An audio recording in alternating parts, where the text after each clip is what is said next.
Hey there, welcome to Randomness of Rudy. My name is Tracey. I'm a consulting astrologer and a certified life coach. And welcome to my playlist, What's Your Sign, Leo? This is a playlist that focuses on what it means to have the planets in our solar system, specifically the sun through the planet Jupiter, positioned in the sign of Leo the Lion. This playlist was inspired for parents who have children with Leo placements, but of course, if you're an adult with Leo placements, these videos still apply.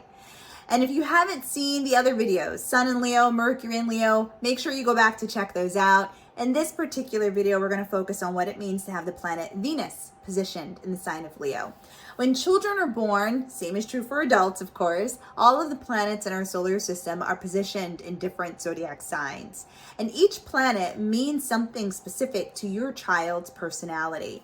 And so Venus in astrology describes what we value when it comes to relationships, as well as when it comes to money and finances and resources. Leo, meanwhile, is a fire sign. Fire signs are the doers of the zodiac. And so it's a sign that's known to be very action-oriented.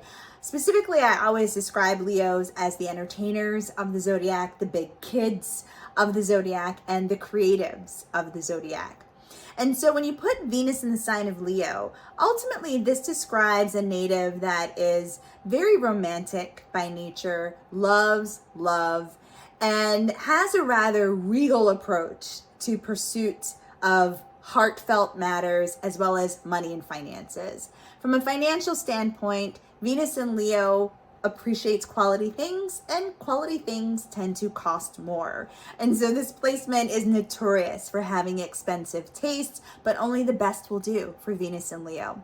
And so if you have a little one with this placement, you want to make sure you're teaching them how to appreciate the mighty dollar or whatever currency they may be working with, so that they can, in fact, afford the lavish lifestyle that Venus and Leo natives usually think they actually deserve, right? These are things to be mindful of if you're raising someone with Venus and Leo, or if you are a full-fledged adult with Venus and Leo. Same is true when it comes to relationships. Again, it's a regal affair for Venus and Leo natives. These people love hard. They wear their hearts on their sleeves, which is why heartbreak can often be so devastating. But what's interesting to note is that while Venus and Leo can be quite demanding in matters of the heart, they don't ask for anything they wouldn't give in return.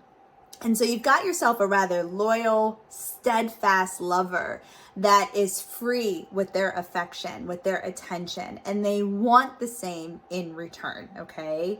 Venus and Leo natives are quite constant as well in matters of the heart, and so they have this wonderful ability to kind of keep passion alive, keep the flame burning, and of course they want their partner to put forth the same amount of effort.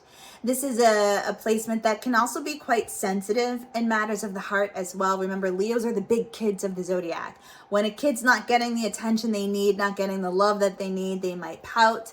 They may get real bossy, might get demanding, or throw a temper tantrum. And the same is true if you were born with Venus in the sign of Leo.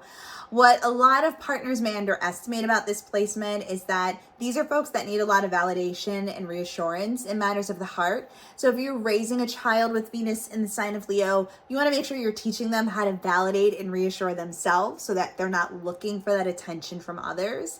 And if you're a full-fledged adult, you want to make sure you're learning, again, how to validate yourself so that you're not expecting your partner to do it for you. Now, of course, we're only talking about the Venus placement, right? Your child has a sun sign, they have a moon sign, they have a Mercury sign. We all have these different planets and different zodiac signs when we're born. And so if you're wanting to learn more about your child's full astrological makeup beyond the sun sign, beyond the Venus sign, be sure to purchase their first astrology book at my website, babyastrologybooks.com. And if you're an adult just wanting to learn more about your astrological makeup, visit my website at traceylrogers.com and book yourself a reading. Until next time, take care.